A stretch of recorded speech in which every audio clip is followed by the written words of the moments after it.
100 жылдық жара. Әңгіме. Кесепаттан аман болса, адамдар көп жасар еді. Бірақ күнді түн аңдып тұрғаны сияқты, адамды да анадан туар тумастан қырсық аңдиды да тұрады. Бұл ретте адам теңіз тасбақасымен де тағдырлас. Теңіз тасбақасы суда өмір сүрсе де, жұмыртқасын құмға салады. Обалы не керек? Теңіз тасбақасы көп жұмыртқалайды. Бірі болмаса бірі аман қалар деген үміт пе? Әйтеуір бір маусымда 30-40 тұқым табатыны рас. Ал сол 30-40-тың бәрі балаласа, теңіз тұрмақ жер бетіне тасбақа сыймай кетер еді. Қайдан болсын? Тасбақа жұмыртқасының жөргегі ып-ыстық құм ғой. Обалы нешік? Құм жөргек жетім жұмыртқаларға ана орнына ана боладақ. Жетім дейтініміз, теңіз тасбақасы жұмыртқаларын құмға салып болсымен ақ көз жасын көл қылып суға қарай сүйретіледі. Оған сусыз өмір сүру жұмыртқалап болғанша ғана берілген. Жұмыртқалап болдың екен, тезірек теңізге жет. Әйтпесе өлесің. Қатал заң солай. Ендігі жерде ол тұқымдарына пана бола алмас. Жетімдері құм жөргекке аманат. Құм жөргек тасбақаның жұмыртқаларын қымтап бауырына басар-ау. Ай күні жеткенде бармақтай балақайлар құм жөргекті тесіп шығып, ата-бабадан хатсыз қалып келе жатқан ақыл бойынша, яғни өмір заңы бойынша тырбаңдап, тіке теңізге қарай асығар. Әне бәленің басы осы құм мен теңіз арасында. Әлі сауыты қатпаған балғын тасбақаның етіне жерік жалмауыздар жан-жақтап аңдыздап берер. Қара құс қаптап, жыландар сумаңдайды. Құм жөргектен жаңа шыққан қызылшақа тасбақаларды қырып береді. Теңізге талықсып жетіп, суға сүңгитіндері бірен саран. Ал енді сол суға аман-есен жеткендері жыртқыш балықтардан сау қалса, теңіз тасбақасы 200-300 жыл жайбарақат жасай береді. Адам да көп жасар еді. Кедергі көп. Кеше ғана асаннан қара қағаз келді. Қағазға қап-қара қайғы орап жіберіпті.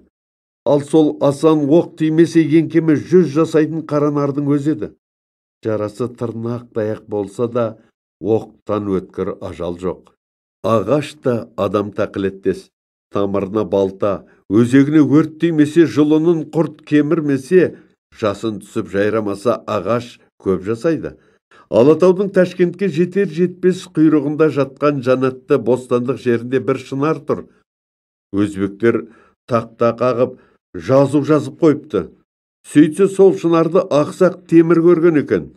Ақсақ темірден бері қай заман? Ақсақтың сүйегі баяғыда қурап қалды. Ал шынар әлі тұр. Кесір кесапаттан аман болса, әлі талай жасамақ. Әлде қалай жолың түсіп Молдавия бара қалсаң, Кишинев деген астанасың дәл ортасындағы бауда Пушкин көрді деген бір ағаш тұр. Оның да паспорты бар.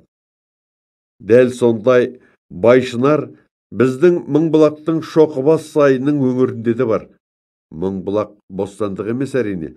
Табиғаты да қаталдау. Шынар жарықтық сонда да өскен. Ал бұл ағаштың паспорты өзгеше. Қаңылтыр тақта қағылмаған, жазу жазылмаған. Бұл шынардың ен таңбасын адамдар тарих қамын ойлап салған жоқ. Тарих қамын ойлау қайда?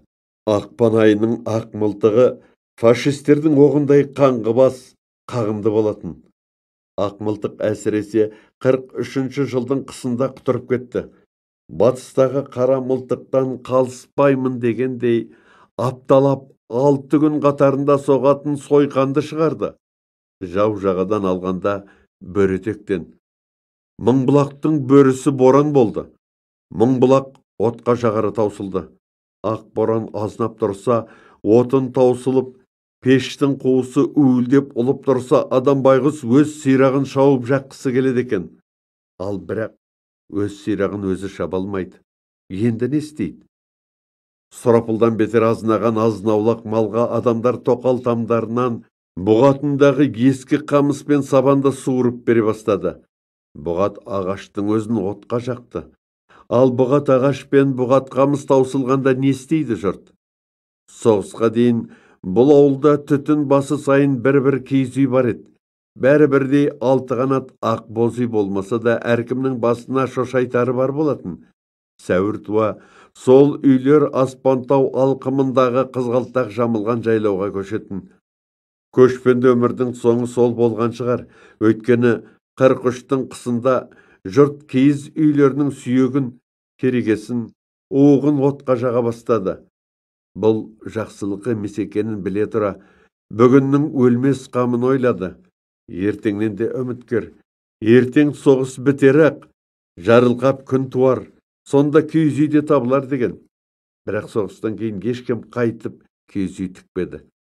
Бұл елде бір кезде киіз үйлер болғанының еміс-еміс елесі ретінде әлі күнге дейін кейбіреулердің мал қорасының төбесінде көне шаңырақ ілулі тұрады.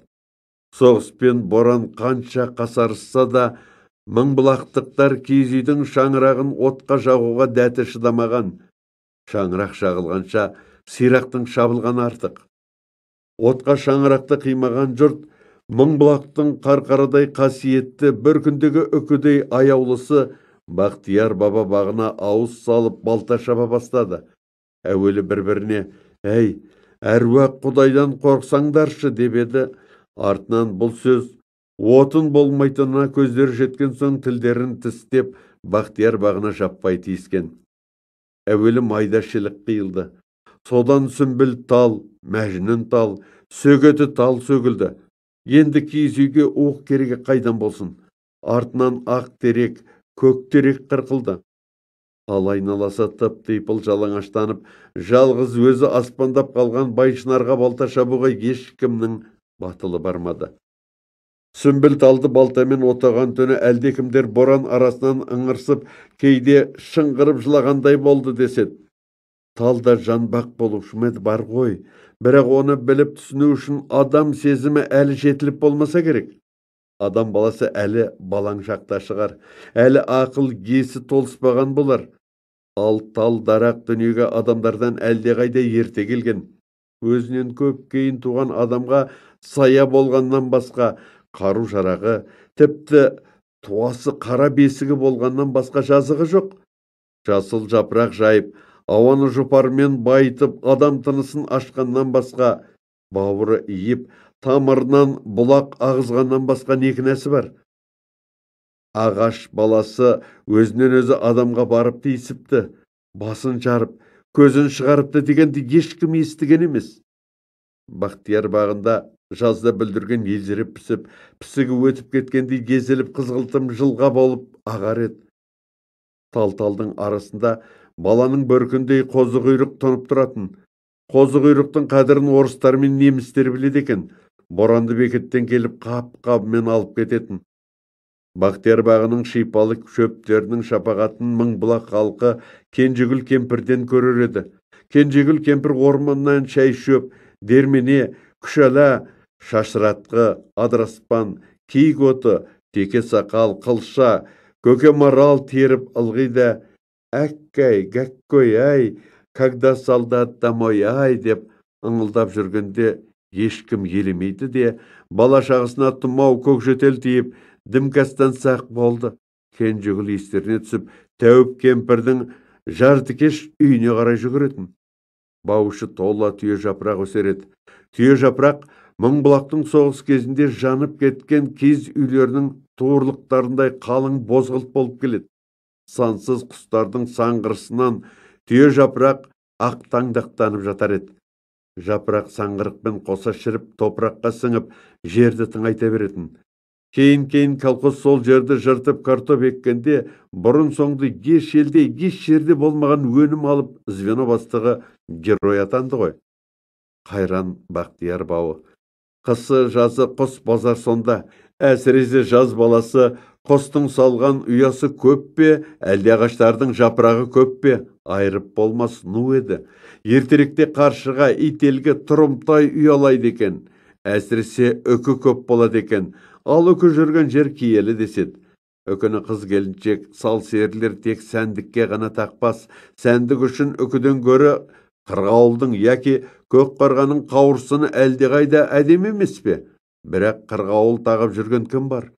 Үкі бойтұмар сияқты ертеден қалған бір наным ғой. біз білмейтін қасиеті бар шығар. Ол киелі деседі. Сол соғыс Мыңбұлақ бөркінің төбесіндегі бір шоқ өкіні де үйітіп жіберді. Жалғыз Шынар әскері түгел тып-типыл қырылған генералдай состиып есеңгіреп тұрған. Ойрандалған орманның орны ойқы-шойқы аш қасқыр жеп кеткен есектің қабырғасындай ырсиып жайрап жатты. Бауырларынан айрылған Байшынар енді боранды желді күндері күңіренеді. Бұрын жан жағында жағалай жамағайыны барда Байшынардың шуылы көпшілікпен араласып жеке дара білінбейтін. Енді оның үні керен құлаққа да шалынатын болыпты. Бүкіл орман шуласа тұтас ғасырлар әуеніндей бір қимас қисса жырланып жатқандай құлаққа жағымды естілетін. Байшынардың ендігі үні нағыз жоқтау. Ежелге ересен жоқтауды ұмытқан соғыстың жесір әйелдерінің кемістігін осы Байшынар толтырмақ болғандай ыңырана теңселіп тұрып боздайды. Жарықтық. Бақтияр бауы Мыңбұлақтың омырауындағы зүмрет алқатанасы. Орман ортасында қой қораның аумағындай көлшік бар болатын. Жазда көкқасқа бақалар қойдай шулап, тіпті көгала үйректе ғайыптан келіп қонған. Шынашақтай шабақ балықтары да бар еді. Көлшік жағалай, үкілі қамыс, мәжін тал тұнық суға төніп, өз суретіне өзі сұқтанып өмір бойы мұңайып тұратын. Мәжін талдың суға тиер-тимес солқылдақ шыбығына зымыран құс пен зарғалдақ ұясалар еді. Сөйтсе ол жерге жылан жете алмайды екен ғой. Жылан жете алмайтын жерге желөкпе, сылқым инелік барып қонады. Судағы суретіне сұқтану оның да осал жері. Жұдырықтай ғана ұясында жұмыртқа басып жатқан зымыран құс дәл тұмсығының астында отырған инелікті көріп шыдай алмай, жылтың етіп ұясынан зымырап шығып, әлгі аңқау сәнқой инелікті қақшып алады. Біреудің аңғырттығынан біреу пайда табу қиянат ақ. Біреу өлмей, біреу күн көрмес деген сөзде көп сұмдық бар. Жыланнан қорқып, ұясын мәжін талдың суға төнген солқылдақ шыбығының ұшына салып, шыбын жанын шүберекке түйіп жүрген бас бармақтай зымыранның өзі маса шіркей қақшып тамақ асырайды. Ал сойталдай инелік ұстау зымыранға соғым сойғанмен бірдей ғой. Алдыда сиыр мөңіресе, таудағы арқардың мүйізі сырқырайды. Дәл сол қыста фашистер Смоленскіні тастап қашқанда, айнала ну орман танкілердің таптауынан, зеңбіректердің снарядынан, аспаннан жауған бомбалардан жапа шекті. Бақтияр бауына бомба түскен жоқ, снаряд жарылған жоқ, танк таптаған жоқ. Бірақ бұл тып-типыл болды да, жар басындағы жалғыз таутекедей қасқайып Байшынар ғана қалды. Бәлкім, бостандықтағы ақсақ темір көрген Шынардың құрдасы шығар. Алыстан адамдар келіп, Байшынардың түбіне түнеп, бұтақтарына қызыл-жасыл шүберек байлап кететіні содан шығар. Қызыл-жасыл, сары-көк, ала-құла түрлі түсті шүберектер жер шарындағы сан алуан мемлекеттердің жалауларындай қолпыра желбіреп тұрар еді. Жуанқұл бадырақ көз, қалқан құлақ, еңседей бойлы дәу қара кісітін. Ауылда ер азаматсыз қалған көдедей көп әйел колхоз бастыққа әлдеқалай ызалы кезде. Германмен соғысқа осыны неге жібермейді? Дәу десе дәу күшті, жауды жеңуге де күшті адам керек емес пе дереді. Орталарындағы кекселеу келген қуақы баян бүлкетіп бір күліп алып, «Кәмәсия көзі үлкен деп алмапты ғой» дейді. Көзі үлкен болса мерген болмай ма екен деп Сәрсенгүл деген адуын қатын екілене түседі. Байғұс-ау, көзі үлкен адам қорқақ болатын көрінеді ғой. Қорқақ болса бізге неге қоқаңдайды? Қараң қалғыр. Сәрсенгүл кішігірім самауырындай қызылшаны арбаға ашулана лақтырып тастап шапши түседі. Ойбай-ау, аудандағы военком осы дәудің тамыры, әлгі тері жиғыш Дадабайдың баласы көрінеді. Бәсе, әйтпесе мұның жаны біздің азаматтарымыздан артық па? Сондай бір бәлесі бар ғой. Соғыс жылдарында колхоз бастық болған еркектер бақытсыздау. Әрине, ажалдың аузында оқтың өтінде жүрмегені рас.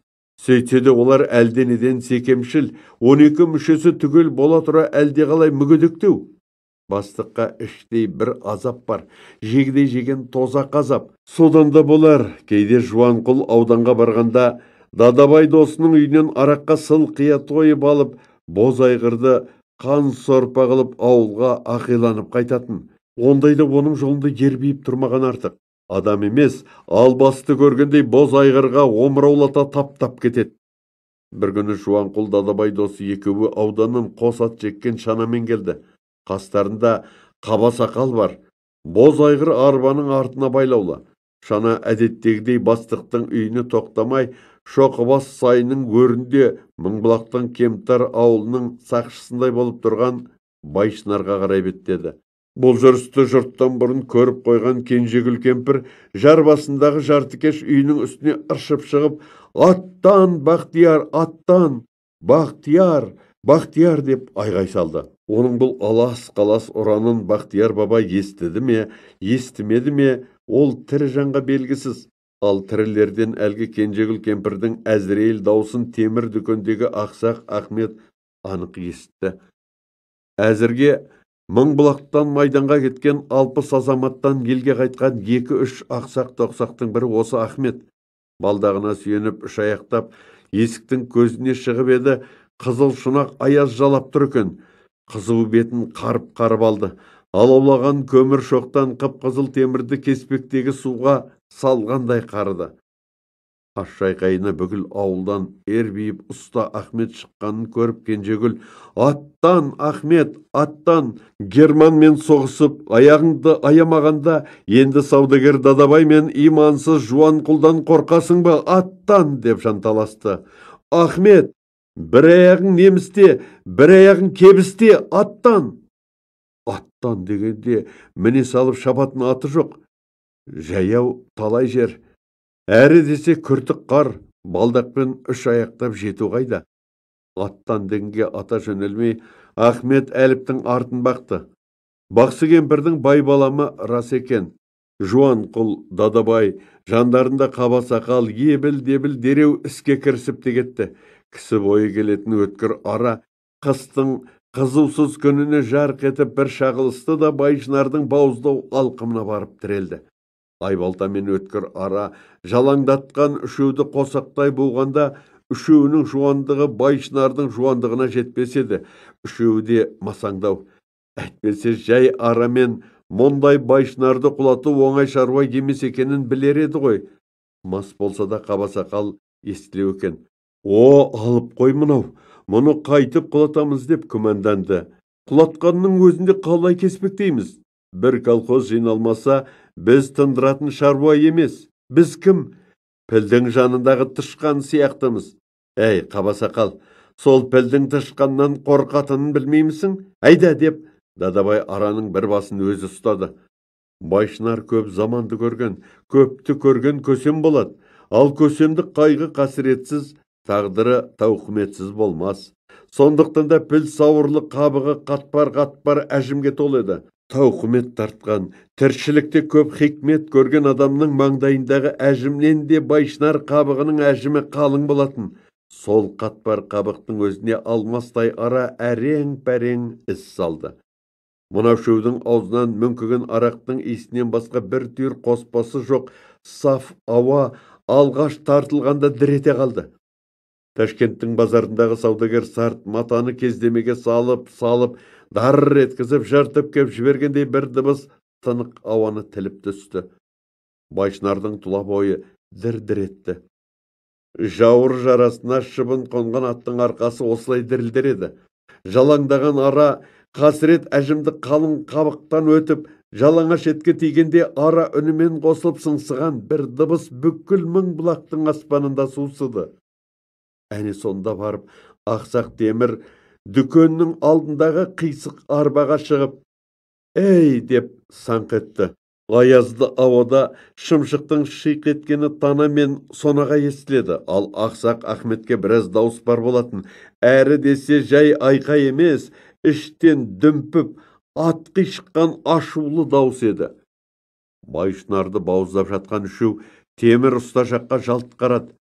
Ақсақ темір бір балдағын жоғары көтеріп сілкіледі. «Тоқтат, найсаптар! Жуанқұл жолдастарына ыржия қарап, деді де қолын бір сілтеді. Төкте жоқ, алаң болмаңдар.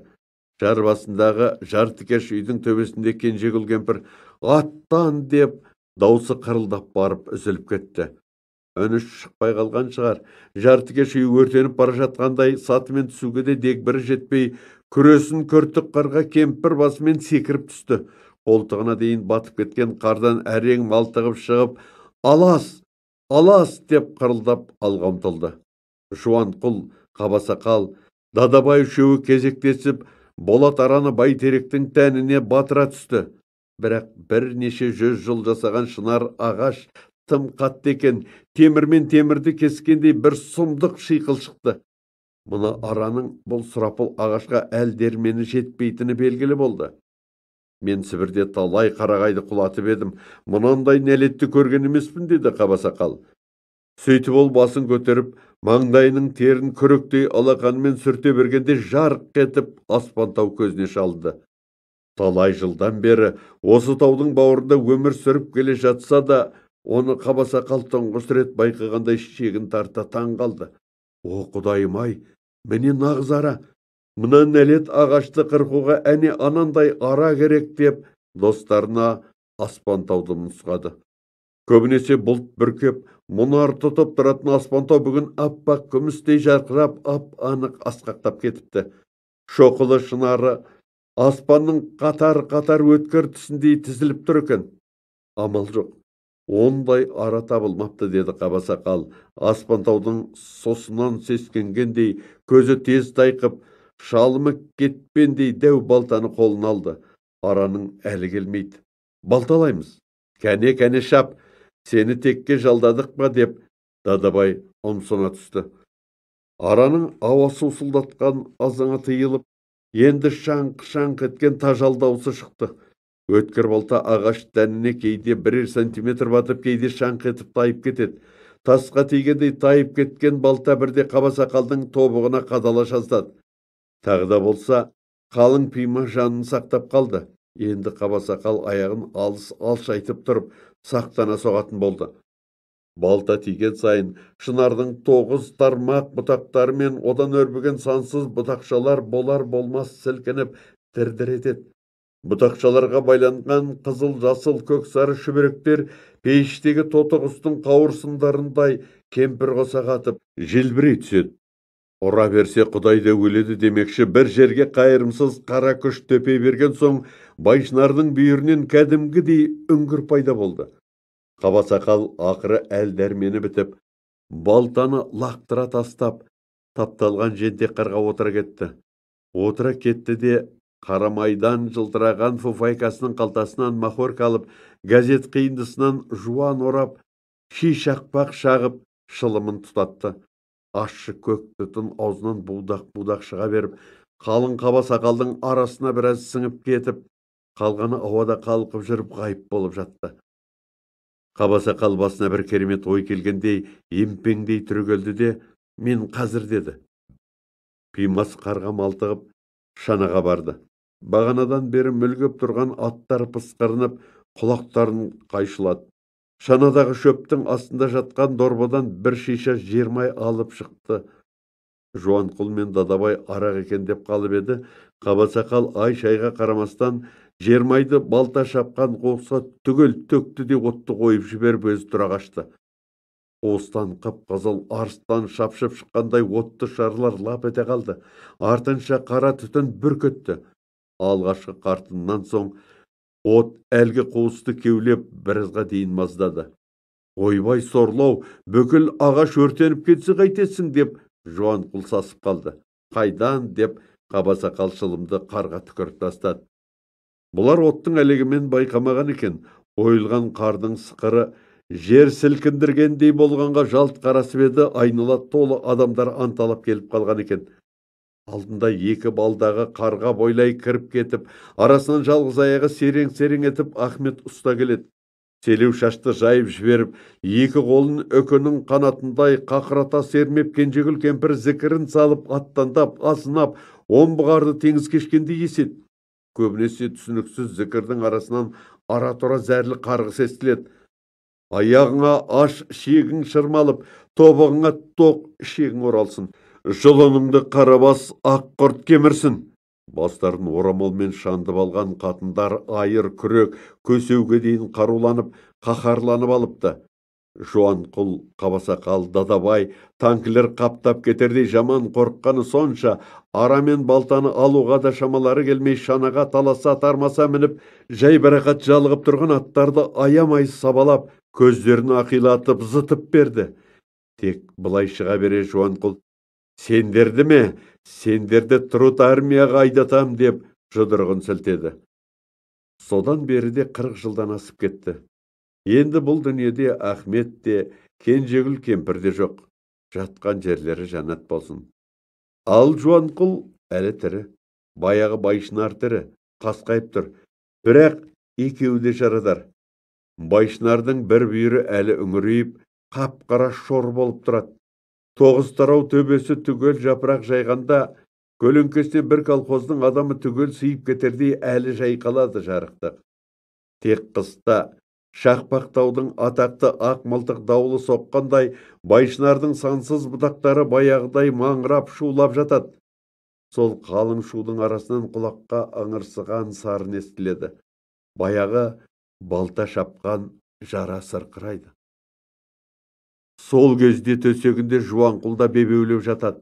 Сонау 43-ші жылдың қысында ауданнан боз айғырды сабылтып кештетіп келе жатып, Байшынардың тұсынан өте бергенде, Шынардың бүйіріндегі үңгірден бір өкі қалбаң етіп ұшып шыққанда, боз айғыр кісінеп жіберіп, шалқалай жалт бұрылғанда, Жуанқұл аттан тұңғыш рет қалпақтай түсіп, белі мертіккен. Омыртқасы опырылып, жұлынын қысып қалған деседі. Содан бері төсектен тұрмайды. Бірақ Құдайдан күндіз түні өлім тілесе де Құдай құлақ аспайды. Оны мүлде ұмытып кеткен сияқты. Әлім келмейді. Әсіресе дауылды түндері Жуанқұл сарнап шығатын көрінеді. Байшынардың ыңырсыған үніне үн қосып сарнайтын көрінеді. Жуанқұл айтқан көрінеді. Бәрі де өзімнен болды, ешкімге налам жоқ. Тек тілегім, менің төсегімді Байшынар көрінетін тереземнің тұсына салып беріңдер деп тілейді. Сол терезеден далаға көз салып Байшынарды көреді. Одан әрі көк аспан көрінеді. Жуанқұл күні түні Байшынарға кеше көр деп жалбарынады. Жайрағыр жай түсіп жайрасаңшы, сен жайрасаң менің де демем таусылып, жаным жай табар еді деп зарлайды дейді. Бірақ екеуі де ұзақ жасап келеді. Алдарында әлі қанша жарық сәуле бар, ешкім болжай алмайды.